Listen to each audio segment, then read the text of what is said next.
అతిగా ఆశపడ్డ నాలాంటి మగాడు, అతిగా ఆవేశపడే అస్మిత లాంటి ఆడది సుఖపడ్డట్టు చరిత్రలో లేదు. ఆవేశంతో రగిలిపోతుంది, కొంచెం వాటరే.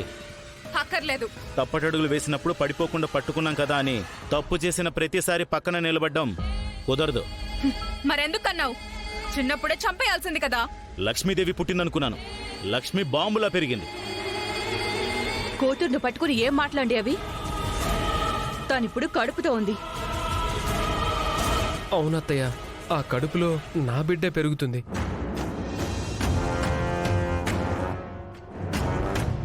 చూడమ్మా, చాలా కష్టం మీద నీకు బెయిల్ దొరికింది. ఇలాంటి తండ్రి కడుపును పుట్టడం మీ అదృష్టం. పైకి నిన్ను తిట్టినా నువ్వంటే కొండంత ప్రేమ ఉంది ఆయనకి. ఎంతో కష్టపడి ఖర్చు పెట్టి ఈ బెయిల్ సంపాదించారు. ఈ కేసు కోర్టులో హియరింగ్కి వచ్చి నువ్వు బయటపడేంత వరకు కొంచెం జాగ్రత్తగా ఉండాలి.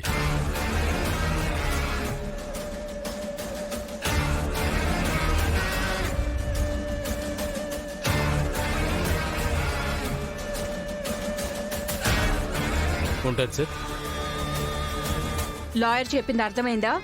నా చూపు కూడా ఆ లాయర్కి అర్థమైంది. అందుకే చెప్పాను, తను జైల్లో ఉంటేనే బుద్ధొస్తుందని. చూడు, కష్టపడి బెయిల్ సంపాదిస్తే కనీసం తండ్రి అన్న ఘోరం కూడా లేకుండా ఎలా మాట్లాడుతుందో. ఛీ!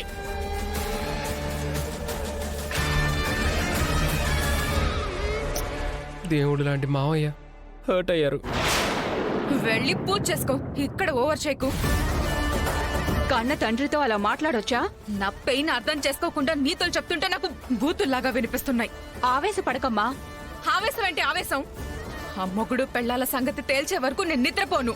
బాడీకి సరిపడా నిద్రపోకపోతే బేబీకి ప్రాబ్లం అవుతుందేమో.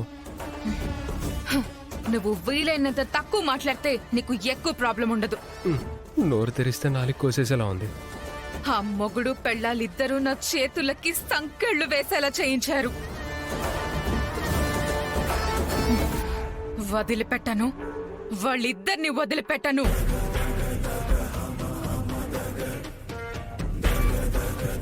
నిజానికి ఈరోజు మా అన్నయ్య ఉన్న కోపానికి నిన్ను వదిలిపెట్టేవాడే కాదు,